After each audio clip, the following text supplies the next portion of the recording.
Speaking of the Acolyte, I saw this. And I think some of this stuff is the reason why Star Wars Theory is starting to lose his shit over some of the things that we're getting.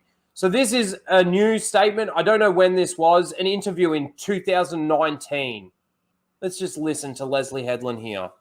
This is like what we understand to be Star Wars. Like the idea that like that only came from George Lucas. That only George Lucas holds the key. Guys, what do you think about just that? Does only George Lucas hold the key? I think that there's other people that can actually direct Star Wars. And I think that was proven during Empire Strikes Back. But George Lucas holds the key to the lore and the structure of the universe and what Star Wars is. Nobody else can really do that because nobody else at the moment has been able to prove to me that they can. No matter how you feel about the prequels and what George Lucas did with the prequels, it's still told a consistent story, a cohesive story, moving through those three movies and moving into the OT. Now, he could have used some help, and I think that there were people out there that could have helped him, even with the writing side of it. But the writing side of it wouldn't have changed the story threads that George wanted and how he wanted to put it out there. For what we understand to be Star Wars is just untrue. It's not untrue. Let's just listen to that opening part again. This is like what we understand to be Star Wars. Like the idea that like that only came from George Lucas. That only George Lucas holds the key for what we understand to be Star Wars is just untrue.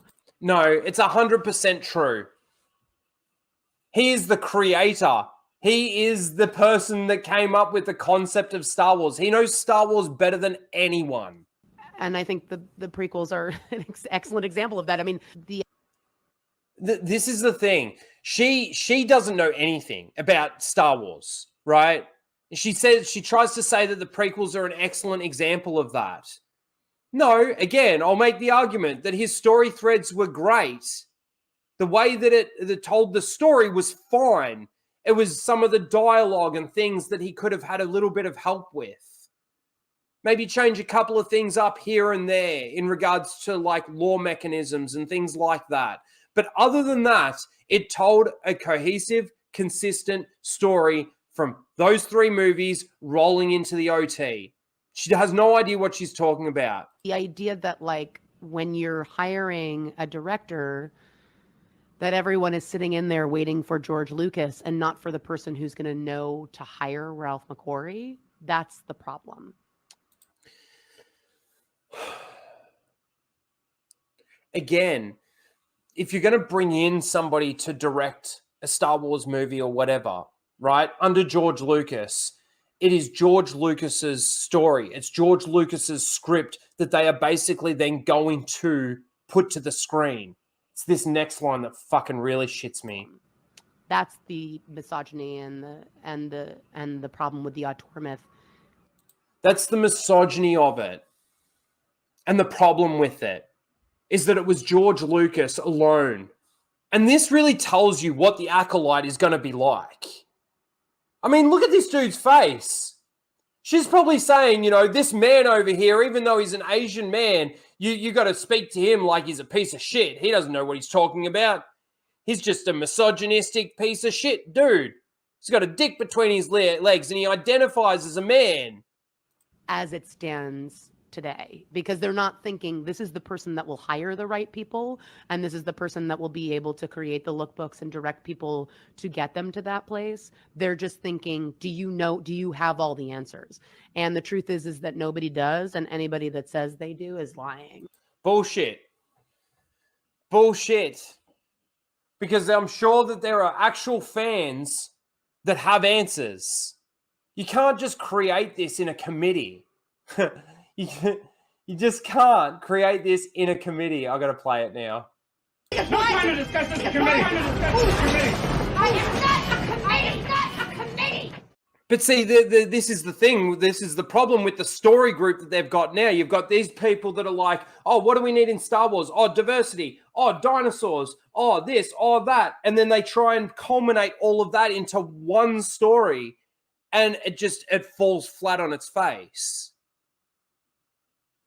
The way that she talks about Star Wars should tell you everything that you need to know, that the Acolyte is going to be just another abomination of George Lucas's Star Wars. When George Lucas came out and he said the original 6 movies are definitely mine, they're my philosophy, they're my thoughts, it's mine, right?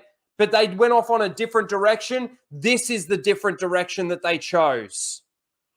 Harvey Weinstein's former personal assistant, Leslye fucking Headland, that thinks everything is embedded in misogyny and the patriarchy. And she's going to adapt Star Wars through that lens. Fantastic. Just what every Star Wars fan wants. And there are plenty, there is a plethora of female Star Wars fans, actual Star Wars fans. I got a couple in my chat right now. I got Melissa Lord here. I got Nikki in the chat. We've got OG Star Wars. We've got Alora. Anna, that Star Wars girl. These people do not agree with Leslye Headland and her thoughts on Star Wars. And that's true too, Chris. Thank you. The nerve she has talking about misogyny. Yeah, when she's Harvey Weinstein's former personal assistant. She's got some nerve. It disgusts me to think that she's talking about, and the reason why she's saying this is because Kathleen Kennedy is the one making the decisions in regards to who she's hiring, right? And she wants to make it well known that she can tell you how Star Wars is supposed to work. She can't tell you what her favorite Star Wars movie is. There's just all the Star War, right? But she can definitely tell you that she's the one that is now empowered by Kathleen Kennedy to come out and tell you what Star Wars is and how Star Wars is supposed to work.